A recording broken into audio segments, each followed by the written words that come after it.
ظلم و جبر پہ قائم ہے، ظلم کر رہے ہیں عدالتوں والے، حکومت والے غریب عوام پر۔ آپ نے دیکھا ہے، بہت وائرل ہوا ہے یہ واقعہ، جو رضوانہ گوجرانوالہ کی رہائشی اسلام آباد میں سومیہ عاصم کے گھر، جو جج کی بیوی ہے، اس کے گھر خادمہ تھیں، کام کرتی تھیں۔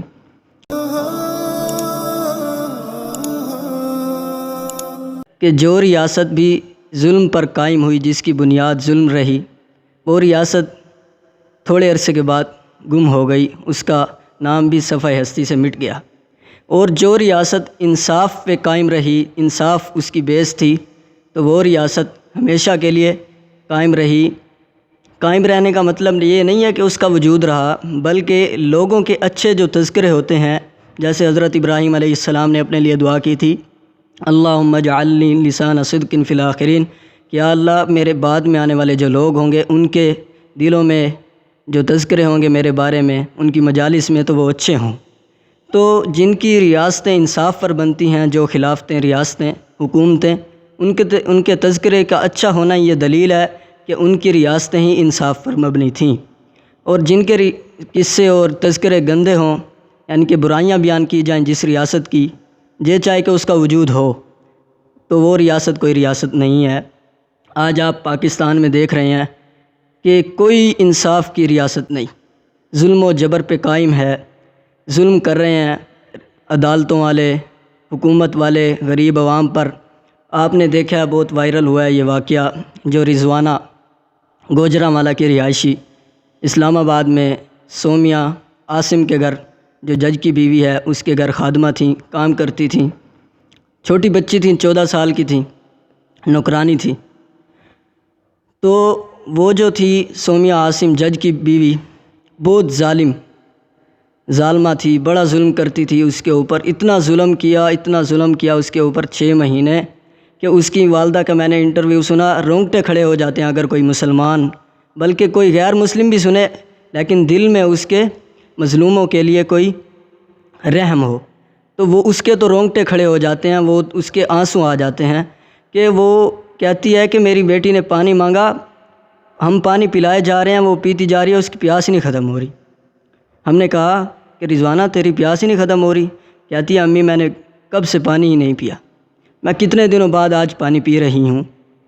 اب اس رضوانہ پر جو ظلم ہوا، ریاستوں کو، عدالتوں کو تو چاہیے تھا، حکومت کو چاہیے تھا کہ غریب عوام جو رضوانہ پر ظلم ہوا ہے، اس کے والدین کو اس رضوانہ کے لیے انصاف دلائیں، غریب عوام کو، اور ان کی امید بنے، ہونا تو یہ چاہیے تھا۔ لیکن پاکستانی عدالتوں نے اور ریاست نے کیا کیا؟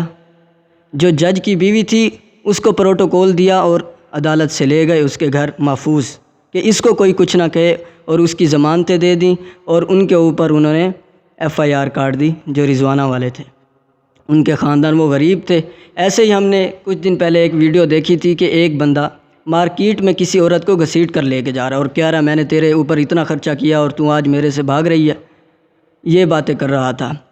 تو ادھر بھی کسی کو کوئی خیال نہیں آیا، ویڈیو تو پہنچ جاتی ہوں گی نا حکومت کے پاس، ریاست کے پاس، تو یہ ان کے اندھے اور گنگے شیطان بن جانا، یہی اس کا مطلب ہے کہ ان کے دل میں امیدیں کے لیے، غریبوں کے لیے کوئی رحم نہیں ہے۔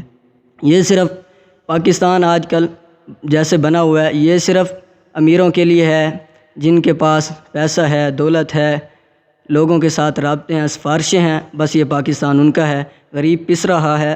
حالانکہ نبی کریم صلی اللہ علیہ وسلم نے جو ریاست قائم کی تھی، ان کے اوپر ایک اونٹ نبی کریم صلی اللہ علیہ وسلم کے پاس چل کے آیا کہ میرا جو مالک ہے میرے اوپر بڑا ظلم کرتا ہے۔ بھئی کیا ظلم کرتا ہے؟ کہ مجھے چارہ کم ڈالتا ہے اور جو کام ہے یہ مجھ سے زیادہ کرواتا ہے۔ تو نبی کریم صلی اللہ علیہ وسلم نے اس کے مالک کو ڈانٹا اور اس اونٹ کو بھی انصاف دلایا، حالانکہ وہ انسانیت میں سے نہیں ہے، اشرف المخلوقات میں سے نہیں تھا، بلکہ ایک جانور تھا، لیکن نبی کریم صلی اللہ علیہ وسلم کی ریاست کا یہ تقاضا تھا کہ انہوں نے اس اونٹ کو بھی انصاف دلایا۔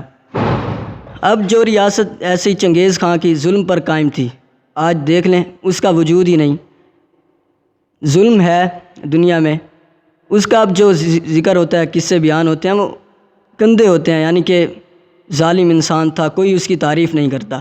اور دوسری جانب حضرت عمر رضی اللہ عنہ نے جو ریاست قائم کی تھی، اس کے تذکرے آج کفار سے بھی سن لو تو کیا تذکرے بیان کرتے ہیں۔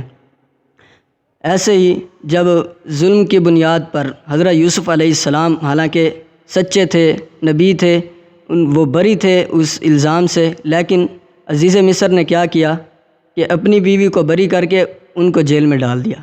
تو کیا ہوا، کچھ لمحات کے بعد، کچھ ہی ایام گزرنے تھے کہ اس کے بعد وہ ریاست حضرت یوسف علیہ السلام کی غلام بن گئی۔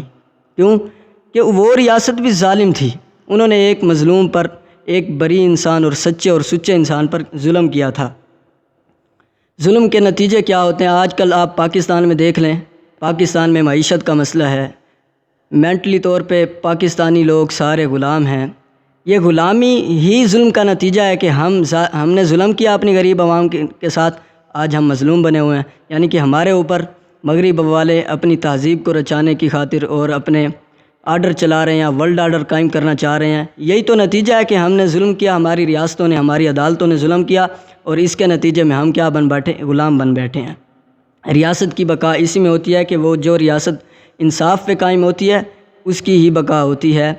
المسکوب چینل کو سبسکرائب کریں، لائک کریں۔